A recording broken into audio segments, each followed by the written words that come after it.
and odds, that's our deal. From underdogs to favorites, we break it down. Empty Field Podcast, the talk of the town. Empty Field, where we lay it all out.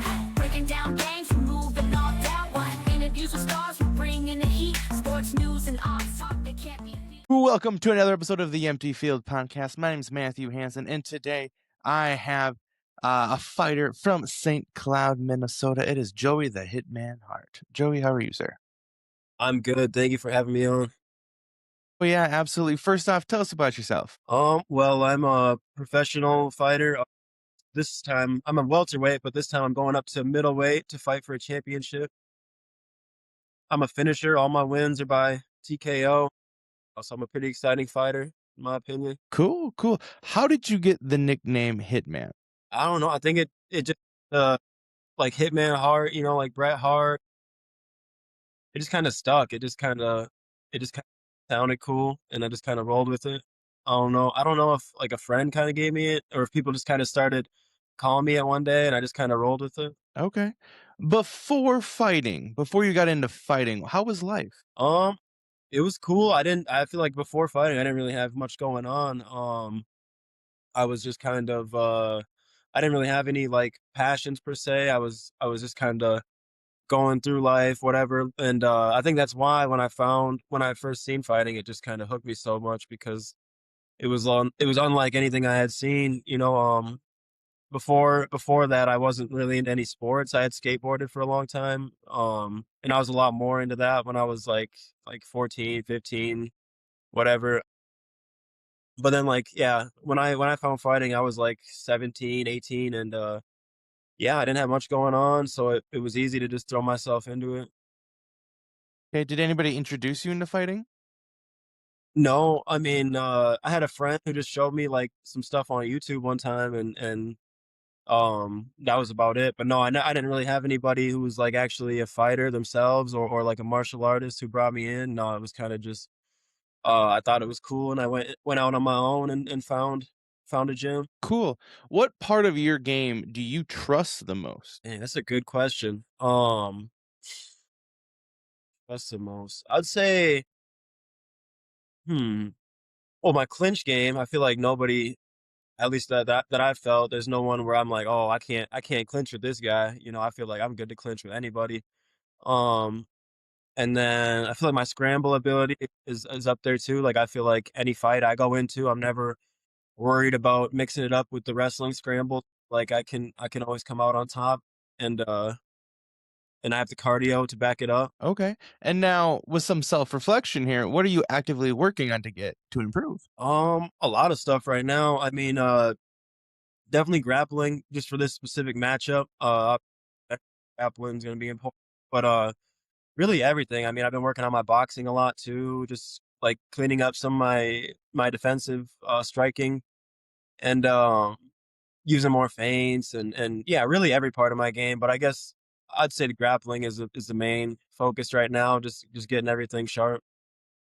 Perfect. Now, let's go back to one of your recent fights. Let's go Christian Turner in September. Walk us through that fight. Though it didn't end up your way, what did you learn from that fight? I learned a lot. That was the first fight I've been like cut open real bad. So obviously that wasn't fun, but no, it was cool. I mean, I knew going in that he was a high level fighter out of a high level camp in ATT, and yeah, he was strong. I mean, I feel like we got into like a little tie up clinch and situation kind of thing, and I felt him like trying to body lock throw me, and he couldn't get that.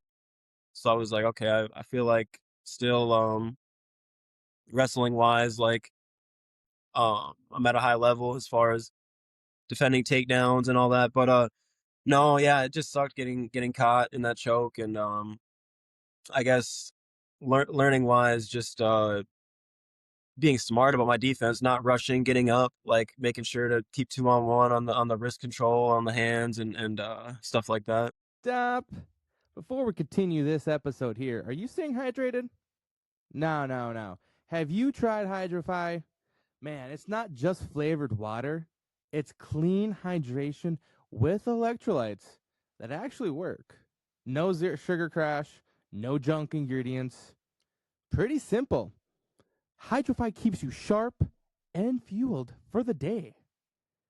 I use it because, man, it's simple, effective, and it just tastes real good. Hydrate smarter, hydrate better. That's Hydrify. Use promo code MTF to get 10% off your order. Just say, hey, Matt from the Empty Field podcast sent you. You said that was one of the fights that busted you open quick and the biggest busted open you've had. How did it feel wearing that crimson mask of yours? I mean, I wish it went longer. It wasn't like a super long fight, so it wasn't like I was leaking for forever or whatever. But yeah, it was different. I mean, I'm normally the one cutting people, so getting cut myself, I'm like, oh, this is different. I've never had stitches before, and I had to get like, I don't know, like 11 or something stitches afterwards. Nothing crazy, but yeah, no, it was definitely a cool experience just to really like reflect, like, this is the bad side of fighting. It's easy to keep fighting when things are going well. So I had to kind of just sit on that L for a minute and like, what do I want to do with it? And here we are. I feel like I'm ready to move past it. Cool. Well, let's move past that, Al. Let's go to your last win. It was in April of 2025, but it was a doctor's stoppage. Walk us through that fight. Oh yeah, with Omoyele Gonzalez. Yeah, so that was a good fight. He is a tough guy from, I think, from Chicago. And yeah, it was just a lot of, and he was southpaw, so it was a little different, but a lot of good exchanges, a lot of good grappling in that fight. I felt like I could have got him out in the first round. Like I was dropping bombs on him from mount or from like back mount, and I kind of gassed myself out. Actually, that was like the first time I think ever in my career where like I fully committed to the finish and didn't get it. Because normally I feel like the finish just kind of finds itself or whatever, or it's like it happens in a flash, you know. But no, I 100% like in that first round was going for the finish with the ground and pound, and then the ref never stopped it, and then the round ended, and I was like, oh shit, like I'm pretty exhausted, which was a different feeling for sure, because I don't think I've ever been really that tired where I just like completely tried to empty it and didn't end the fight. Um, so yeah, then I had to rally or whatever, had to recover on the stool and come out and just keep working. And no, yeah, eventually there was like a weird uh what was it, a clinch thing where like I had his back and I threw a head kick and my toe kind of went into his eye. Yeah, so obviously it messed his whole vision up, and the doctor came in like after that and going into the third round, and I guess he couldn't see. I mean, it makes sense he couldn't see, but he was super tough. He wanted to keep going. I knew he had that dog in him, but no, he couldn't see, so the doctor had to stop it. Yeah. How do you respond to when people start throwing their self-doubt at you like, "Hey, you can't do this." How do you respond to that? Yeah, I mean, it's just people's opinion, you know. I feel like it's whether it's at the end of the day, it's what you believe in as the fighter. If you don't truly believe in yourself, then you're not going to go far. So I feel like you have to kind of find that within yourself. You know what I mean? To continue, which I've had to do for sure myself. I've had moments of doubt in myself, but as far as other people, that's really never been a big factor to me. I mean, it's different if it's if like one of my coaches came to me like, oh, maybe this isn't for you, that'd be a different thing, you know. But as far as like just random people, I've never really cared. I mean, people, it's the same when people are praising you and like, I mean, it's nice, but I don't take it all to heart as far as like people saying, oh, you're the best, you know. It's like, no, I got a long way to go, so you can't take the hate too hard either. Yeah, absolutely. What goes through your mind as you walk into the cage? Oh, a lot. I mean, it depends on the fight, I guess. Yeah, it's definitely a lot of thoughts flood into my mind. I guess it's just trying to stick to the game plan, trying to, I think, be first is a lot. Like Angel's always telling me that. He's one of my teammates, one of my coaches. So that's always on my mind. Like be first. Like try to just set the pace right away. Try to especially like I feel like in most of my recent fights, I'm always trying to like just take that center right away, and then that's just a good spot to work from rather than uh getting pushed back. But yeah, I think just basically go is on my mind. Perfect. Now, out of all of your fights that you've had, Which has been the toughest fight you've had, both physically and mentally? Dang, toughest one. I've actually had a lot of tough fights. Thing when I was an amateur, I fought Brady Minner, and that was a real tough one. Like it was my first time winning a decision. Um, and yeah, he was just a real tough guy, real hard fight. So that one is up there. Well, I'm gonna go Scotty Ritz actually. That was probably the toughest one. Like I dropped, and just a crazy power puncher. He actually just knocked someone out like a couple weeks ago again. But yeah, my fight with Scotty Ritz, that was probably the toughest one because I was out of it. Like I got dropped by a shot that I didn't even see. So like I'm in between rounds, I'm asking my coach like what did I even get dropped with? I have no idea. So that like fears in me like because I'm like if I didn't see it, how am I gonna see it the second time? You know. Um and you just had to fight through that. Just had like how bad do I want it type of thing, and obviously I wanted it, so I kept going. But yeah, that was a rough one. When they come up to you asking you like, "Hey, do you want to do this fight or do you want to do that fight?" What fight excites you the most? You're talking about like a specific name? Either name or like, hey, if they give you two different options of fighters, which is there one that you lean to more grappling, more striking? Okay, that's a good question. Well, for me, I wish they did that more. I almost never get the option. It's normally just, hey, this is who we have. Do you want it or not? And almost every time I just say yes. It's for me, honestly, it's more when promoters are coming to me about a fight or about a matchup, it's almost always dependent on the date more so than the opponent. Like for me, it's kind of a question of like, hey, on a fight, yes or no? And if my answer is yes, then it's like, okay, well then this is who we have for that day. I don't so much get to like pick and choose as much. That'd be cool, but if I did have the option, I feel like just my game where it's at now and like the gym I'm in, the people I'm around, I feel like I've become like a pretty good wrestler killer in a sense. Um, so I think I'm a like fighting these grapplers. Okay. For someone who's never seen you fight before, um, describe your fight style. My fight style, I'd say it's just chaotic in a way, but it's somewhat measured, but it's chaotic. Like you don't know what's gonna happen next. Dynamic. Like I'm always looking for the finish. I'm always trying to score, trying to end the fight.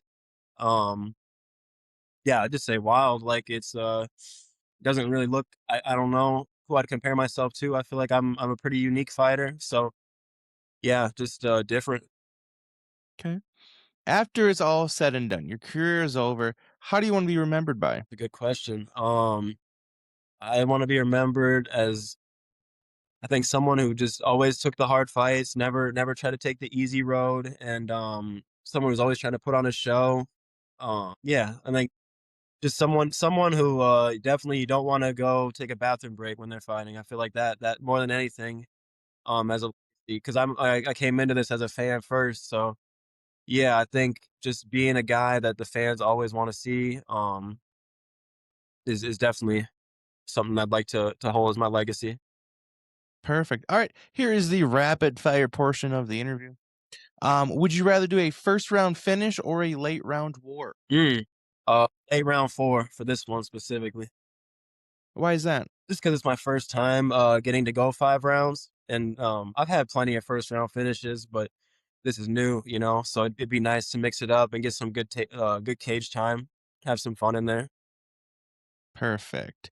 Are you more aggression or patience while in the ring? Feel like I'm a good split. I feel like I'm a pretty good split, but I guess I'll say I choose one. Okay. Go to pump up song in the locker room. Something by Denzel Curry. Pretty much anything by Denzel Curry is gonna get me fired up. Okay. Favorite after fight meal. Oh, that's a good one. I fight at Mystic Lake so many times that I feel like it's always something in that food court. It's gonna be some Chinese food, a burger, pizza, one of them three. And then those are like my three favorite foods. So yeah, really anywhere I'm at, it's either a burger, pizza, or whatever the local thing is. Okay. Okay. Favorite part about fight camp. Favorite part. I think just when you start getting in that groove, because obviously like a lot of fighters will know when you're starting camp out, it sucks. Like you're trying to just get into that mode, like, you're getting pushed way harder than you were before you, like, actually had a fight booked. Like, it's kind of a switch that flips, so then but then you hit that groove where, like, a few weeks into camp where stuff just starts clicking, your cardio's starting to feel like it's really improving, and you're beating people up and doing well in practice, so I really like that, and I feel like I'm getting to that point now where, I'm getting over the first hump of starting camp. Okay. Now to follow that, worst part about fight camp. Oh, the worst part is the other end of that, just, I'm past it now, I feel like, but just getting like that baseline cardio, that baseline, like, okay, now we're in fight camp, so we gotta again, this is not gonna be easy type of deal. That first couple weeks, yeah, that's definitely the hardest part. Okay. Are you more on the side of proving people wrong or proving yourself right? Mm. I've been both at times. Like my mindset's kind of shifted, but definitely more so now. Proving myself, and not just myself, but like proving people that believe in me right. I think is a big benefiting factor. All the people that got my back, I don't wanna let them down. So that's huge. Okay. What would you tell 10-year-old you? 10-year-old me, dang, that's a tough. I'd probably say, I don't know, get your kids up, focus on school, maybe. Yeah, I don't know. For sure, I'd say join wrestling. Yeah, that's something I should have done. Or maybe even some karate. Yeah, I'd probably, yeah, if I could talk to 10-year-old me, I'd have a crazy background because I didn't even start training till I was like 18. Perfect.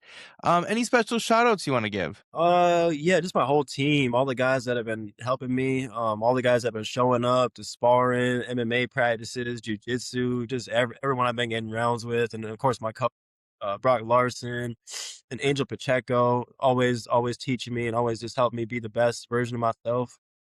Um, and then my sponsors, shout out to Production with Eric Means, shout out to Leroy's Auto Body, shout out to Slack Painting and Paladin Electronics. Um, yeah, just always have my back, always supporting me and helping with all the stuff that comes with fight camp because it's a lot of money, paying for gym fees and trying to eat right and traveling around and gear and all that. So I appreciate everyone. Cool. Where can everybody find you on social media? On Instagram, that's where I'm most active is Instagram. It's Joey Hart, Joey Hart. On me on Instagram. Cool. Well, Joey, I appreciate you coming on, telling us about your fighting career. And like I said before we even came on the show, I didn't know that we lived in the same town for a while, so that's pretty cool. And I never expected to get interviewed by someone from Wilmer. That's sick. I appreciate it, man. Well, best of luck on your fighting career, and we hope to see more W's in that column there. Thank you, brother. A W is definitely on the way. April 11th. Fans of 1T Media Production, do you guys drink coffee? Sure you do. I, myself, drink quite a bit of coffee, so I always turn to a Fuera coffee for my go-to. It's smooth, it's bold, it's not too heavy. Perfect for that early morning or when you just need to lock in for the day. The best part is, at every purchase, 5% goes back to the great outdoors. Get a bag like this. I get two myself. Use promo code MTF and you get 15% off your order. Guys, what's not to love about coffee, free money, and deliciousness? A Fuera coffee.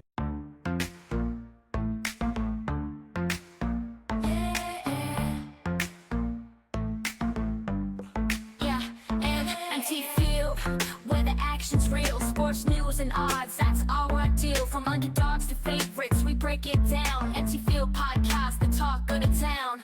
MT Field, where we lay